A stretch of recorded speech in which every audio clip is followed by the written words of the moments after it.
Welcome back to the Relaxing Stories TV.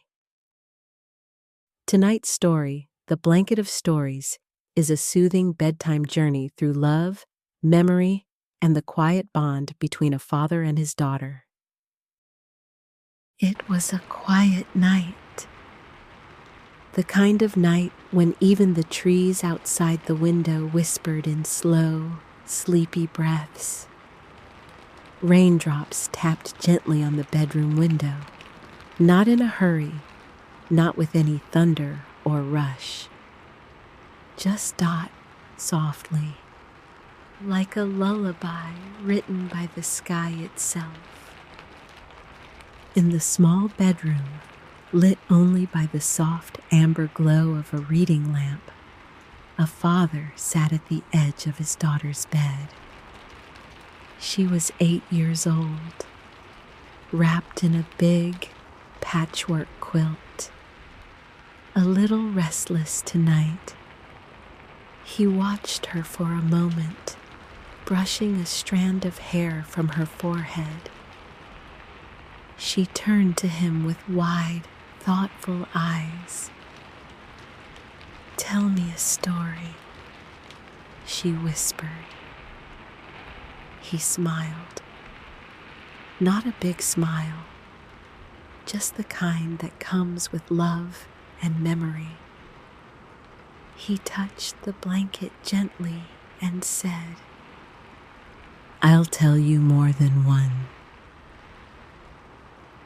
Each square in this blanket is a story, a memory I stitched with love." He pulled the quilt a little higher over her chest, smoothing it gently, and then he began. There was a green square, soft to the touch, with tiny yellow flowers stitched in the corners. "This one," he said, "is the story of how I met your mother." He closed his eyes, letting the memory settle like dust in sunlight. It was spring. The trees were full of new leaves, and there was one tall oak in the park that stood like a silent old friend. I was sitting beneath it with a book in my hands, and then she arrived. He smiled, remembering. She was chasing a kite, one that had gotten tangled in her hair. She was laughing, and the wind, it laughed too. We talked that day, then we met again and again. And somewhere between long walks and shared coffees, we fell in love. That old tree watched the whole thing, he said softly. And later, it watched us bring you into the world. He reached for another square, golden with a soft pink swirl through it. "This one is your first laugh." His voice grew even softer. "You were just 3 months old. I was holding you in the kitchen. Your mother had the radio on and was dancing with a spoon in her hand." He chuckled quietly at the memory. "And then, out of nowhere, you giggled.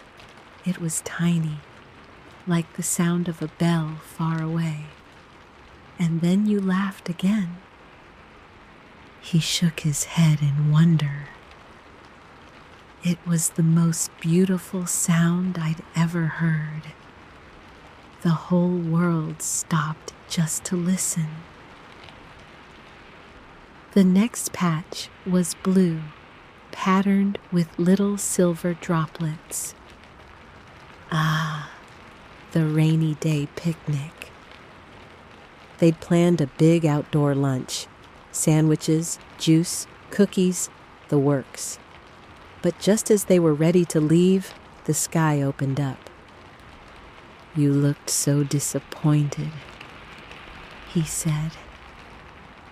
So they had the picnic right there in the living room. They laid the blanket down on the carpet. The teddy bear joined in, of course, and the juice tasted better in mugs for some reason. You pretended the thunder was drums, he added, smiling. It might have been the best picnic we ever had. There was a square of soft, black velvet. Specks of white thread danced across it like stars.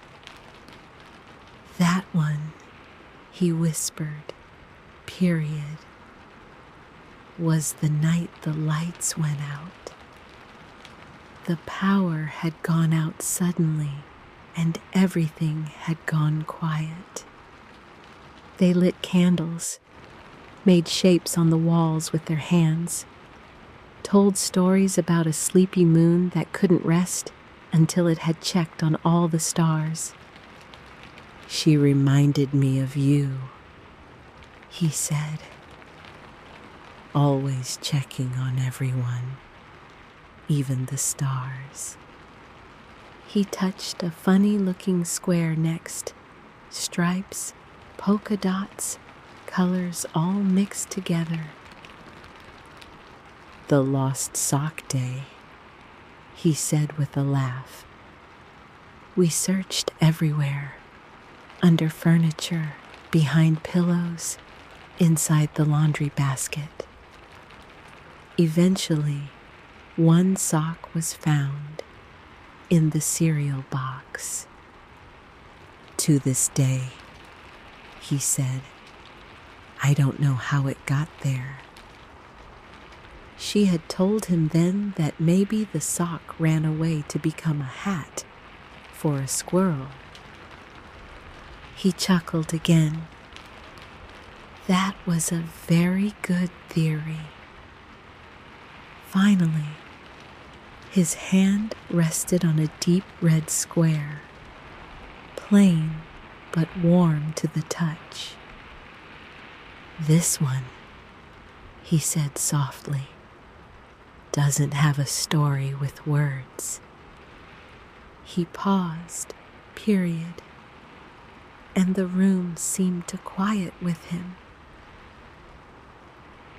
It was a day you didn't want to talk. You were sad, but you didn't know why. He didn't ask questions that day.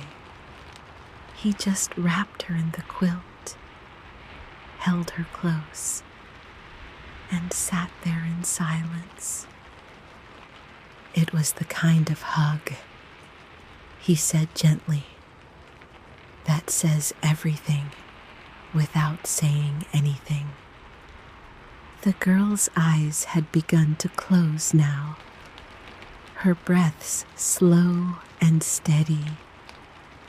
The rain still whispered on the window, like a lullaby repeating the final line. The father tucked the blanket more securely around her.